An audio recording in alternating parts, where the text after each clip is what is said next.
Business in the Okanagan matters. This is Law Talk with lawyers Clay Williams and Tanvir Gill from FH&P Lawyers LLP. They talk business and take your questions at podcast@fhplawyers.com. Now, here's Clay Williams. Welcome again to FH&P Lawyers Business Podcast. I'm here once again with Tanvir. Hi, Tanvir. Hi, Clay. And I'm Clay Williams. I am a partner at FH&P. I do business law with Tanvir. And today, we're lucky enough to have a special guest, Elvin Law, who is a tax partner at Crowe MacKay, who deals extensively with corporate reorganizations, transactions, estate planning, and general tax questions. So welcome, Elvin. Thanks, Clay. Happy to be here. That was a great introduction. Oddly enough, many of my clients refer to me as just the accountant. I'm unfortunately not the cool Ben Affleck kind, but the more so commonly found meek and risk-averse kind on our city streets. But nonetheless, happy to be today's guest. Thanks for inviting me on. Well, thanks for coming. And so Tanvir and I were talking behind the scenes, and what we realized was that in our previous shows, we were constantly alluding to the fact that we want to work with an accountant on business deals, and we were constantly saying for that piece or this piece, you need to go see your accountant. And so, hey, Tanvir, we've got an accountant. Finally. So, hey, let's start peppering him with questions. Do you want to start? Yeah, sure. So we've talked extensively in our podcast about the legal reasons on why you should incorporate. And we definitely want your opinion on what you think your role is when it comes to incorporation. Like Clay said, we always say to clients, do you have an accountant? Have you had accountant input? So just starting from there, what is your role when it comes to a brand new incorporation? I think from a tax and accounting perspective, one of the biggest objectives that people have when they want to incorporate is to save income tax. And so one of the first things I generally say is, well, when you incorporate, you're not necessarily saving income tax. Normally, the bigger advantage is tax deferral. In other words, pay less now so you can pay more later, so to speak. That being said, there is possibility to have tax savings, but generally it's tax deferral. Okay.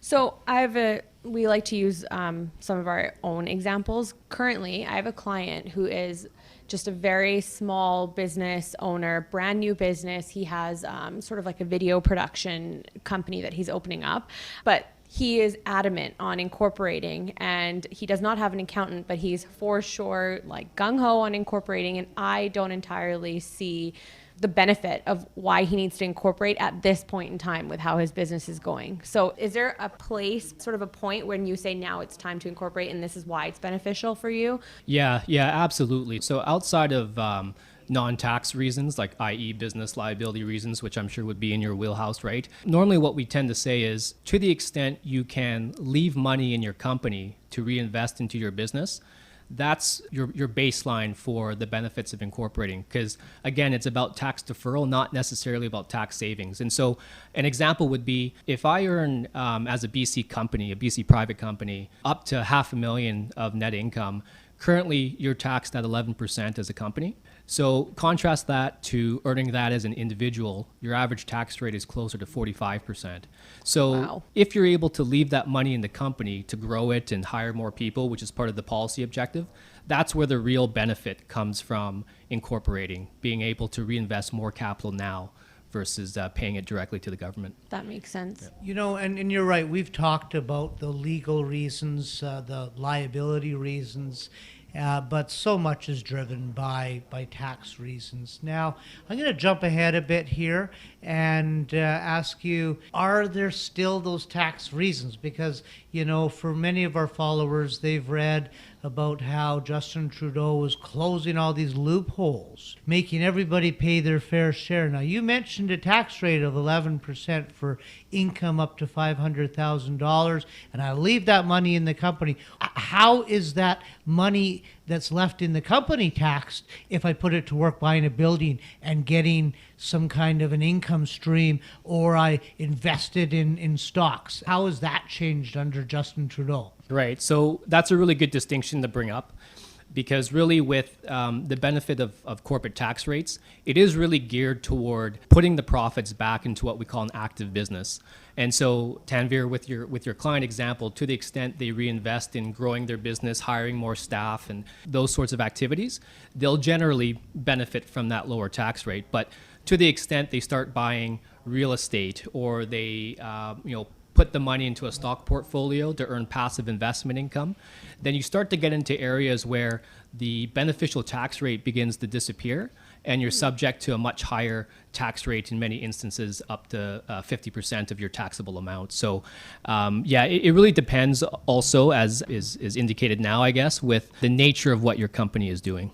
Yeah, it's a tougher call now, isn't it? Yep, absolutely. So in any event, as Tanvir had mentioned, we get clients all the time coming in and saying, I've been thinking about incorporating, should I incorporate? It's just another reason that we insist you work with an accountant. It may not make economic sense depending on the business model anymore, I guess, is at the end of the day. Yep, and I think the other thing too is, historically when it came to some of the most common tax reasons for incorporating, the second one after tax deferral would be income splitting.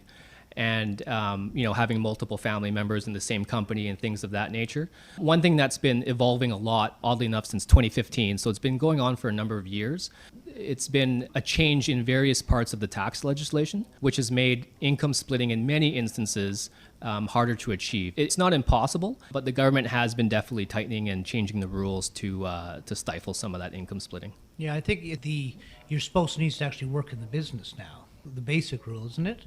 Right, yeah. So for that example there, that's one result of the amended tax on split income rules. And despite what's been portrayed by some of the media, I'll say, the rules are quite complex.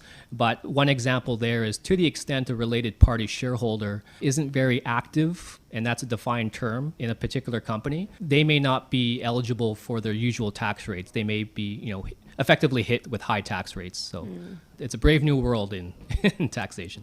I like that term. Okay, so let's move on then. If the decision is made that it makes sense to incorporate, and we've worked with an accountant like you who's told us, yes, this makes some sense, then we're going to move forward with an incorporation. And what I always find is that an accountant is going to want to see the capital structure of the company that we intend to incorporate and the number of shares that we're going to issue. And I just wondered if you had any comments as to why is it? What are you looking for? Yeah, absolutely. I think some of these comments will probably overlap with the legal side as well. But at a baseline, when we're looking at what shares to issue to particular shareholders, we're always cognizant of voting entitlement, dividend entitlement, and entitlement in the circumstance where a company liquidates itself or otherwise winds up. And for, I'll say, straightforward business arrangements, often the what I'll call garden variety common share, if that's a fair term. We call it our default structure. Default structure, right? Can accommodate many situations, and we're just kind of there to provide a backstop. But once you have a situation where specific shareholders want specific things, or certain flexibility in how they compensate themselves, that's where we start to pick and choose through the various types of shares, which I think is one great reason why firms like yourselves will have a number of templates that provide a variety of shares for different scenarios. I think that sort of hints on why we always say get the accountant's advice prior to, because us incorporating and going with a certain share structure, if it doesn't work for the company in the long term, or if it doesn't work for the goals of what the business is trying to do, or what that family, for example, is trying to get at, then doing a change to the share structure afterwards is not as easy as doing it right from the get-go. Yeah, and we try and have structures in place to account for what might happen down the road in terms of some kind of an estate plan and that as well. But certainly you're doing that as well and looking at a structure that includes pref shares and that type of thing, I take it. Absolutely, and I think the points that you guys bring up about planning really hits the nail on the head. That's really the crux of being as efficient as possible. To the extent you can plan ahead and get that structure set up right from day one, it just saves a lot of headache and saves costs down the road because you're not duplicating work over the next 2 or 3 years. Yeah, and those conversations with the client are important too. What do you expect is going to happen in your business. What are you looking to do down the road? So we can do a bit of planning up front as well. Yeah, it's taking a bit of a holistic approach to the incorporation, right? Not just viewing it in today's isolation. So one of the questions I get is I tend to issue 120 shares in tranches, and people say, why did you give me 120 shares? And my answer is it divides well. So I don't know if you have any comments on that, but do you care if it's 10 shares or 100 shares or 120, or do you have any preferences yourself? Generally speaking, in private company context, especially with family enterprises, we're not overly fussed about the number of shares. That said, that 120 that you mentioned is a bit of a golden goose. It's just much more easily divisible over a wider range of shareholders, and just avoids the issue of having fractional shares, which, I don't know, just aesthetically even is a bit of a pain, I think. Yeah. That makes sense.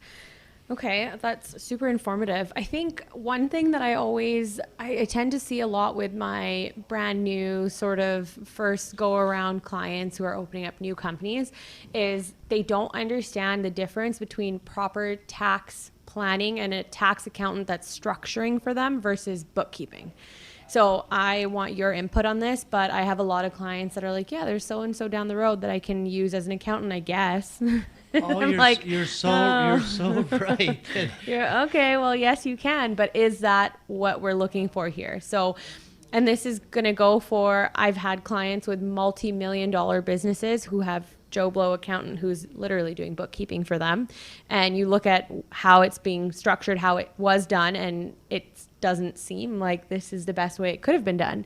So what would you say about the difference between accountants that are going to offer you that bookkeeping and the initial incorporation advice versus tax structuring? And if I could just jump in there for a second, I believe that accountant is not a protected word. Like anybody can call themselves an accountant. Do you know that? I believe that's right, yeah. I think it's the same thing with financial planners too. Is that right? Right now, yeah. You can be a financial planner, but you don't have the utmost distinction of being a certified financial planner. Which so anybody can call themselves an accountant, but that person may or may not be able to provide answers when it comes to tax questions. And I like what you say, because I run into that over and over again when I say, well, I better run that past your accountant. Who's that? Oh, it's Joe Blow, my accountant. We've had accountants that will respond to my questions about allocations, for example, or something that we need to know for a business purchase or a business sale. And they're like, well, we don't know enough right now. Well, you've been tax planning for this company for 10 years. How do you not know enough? Yeah, it's a funny thing about the label accountant versus bookkeeper, even with the professional designation. And part of it, I think what it comes down to is often we say, we want a quality advisor. But when you're the person receiving the advice, you don't necessarily know whether what you're hearing is quality versus not, I'll say. And so that's why sometimes a regulated industry that has designations helps provide some assurance that you're working with someone that has enough technical background to either give you the answer or to know that they don't know the answer and refer you to the right source for sure. As it relates to the bookkeeping versus accounting function, kind of as we just talked about, there's not really an official definition that I'm aware of. But when I think about bookkeeping, I think about it as the means in which we make sure that what has happened financially with a company or a business unincorporated is recorded in financial terms. And then with accounting, I guess maybe one way to delineate that is to say, well, accountants to a certain extent can then ensure that how things are recorded, in other words, a company's financial statements, are done so in a manner that's consistent with regulatory standards. Right? So that's how you help make sure that one set of statements is comparable to another. Then the second component I'd say that maybe makes an accountant is their ability to be, kind of a holistic advisor, that the overall business advisor and not someone who just records what happens, but helps put context to the numbers and helps provide a story and as a result can provide advice for the business itself. Every company needs a bookkeeper, but that person isn't necessarily the accountant as in the role that you're in. Is that right? Absolutely, yeah. Does Crowe MacKay do bookkeeping as well as accounting? At a different price. We do some bookkeeping, and it tends to be client specific. I'd maybe say generally speaking, we tend to shy away from it a bit, in part because of relative cost. And so, I mean, obviously, we're always happy to earn fees, but we want to make sure our clients get value of it. And so, as a result, generally, we would refer them to obtain bookkeeping services elsewhere. So that's interesting then. As an accountant, as you've described it, then how often are you generally meeting with your clients? Generally speaking, I'll say as much as possible. And the reason why I say that, it kind of goes back to our earlier discussion on the benefits of planning. And, I don't know why this tends to be, but it's almost like from the advisory perspective, the accountant tends to be the unpopular cousin at the Thanksgiving dinner. And so often we're a bit of an afterthought. And so from my perspective, though, there's a lot of value that an accountant, just like any other proper advisor, can provide. And so I think ideally be meeting with your clients on a periodic basis to get an update on what's happening in both their business and personal lives, because that ties in the financial planning with the estate planning and overall objectives. But so more than once a year? Oh yeah, for sure. Hopefully. For sure. Yeah. And part of it depends on the client too. Some clients are happy with, I'll say, fewer touch points than not. But I think it's the role of the advisor to make sure that that's what they want versus not. So I think my next question sort of stems from how often you meet with clients, but in an ideal world and the life cycle of a business, where would you want to be sort of meeting with that company or brand new company? Do you want to meet at the point where they're looking at equity financing? Are you wanting to speak to them when they're looking at buying or selling a business? Are you wanting to speak with them when finally they've realized that they need estate planning? What is your ideal sort of meeting point with a company? Is it right from the get-go, or is it down the road? I think ideally it'd be right from the get-go. Yeah. And, I'm sure that sounds a little bit self-serving, but I think the way I'd qualify that is I feel a good advisor can be involved from the beginning, but also know when he or she is critical to that particular part of the life cycle or transaction versus when they're more of a value add option, or alternatively an option that is available but maybe not that necessary. And with that third one, it's really based on cost, right? Because I think at the end of the day, in theory, all of us can be involved all the time. But in the real world, it's just not practical. Yeah. So one of the things that we do is with our construction clients, we're meeting people to do statutory declarations for builders' lien and holdbacks, and I can't believe the things that I hear when I get to meet my clients on a regular basis like that. And I think, you're doing what? You're buying what? And so certainly from the legal side, I think we get to see our clients a little more, at least in the construction side. And boy, the more you meet, the more helpful it is in understanding the business, the more valuable we can be. So I don't think it's self-serving at all. So in any event, Elvin, thank you so much for showing up. Yeah, and that was great. I think we've cleared up a lot of why we need an accountant. Now when my clients ask, I don't have an accountant, do I need one? I'm just going to forward this podcast. Please listen to this. FH&P lawyers are rooted in community and ready to help. Send your business law questions to podcast@fhplawyers.com.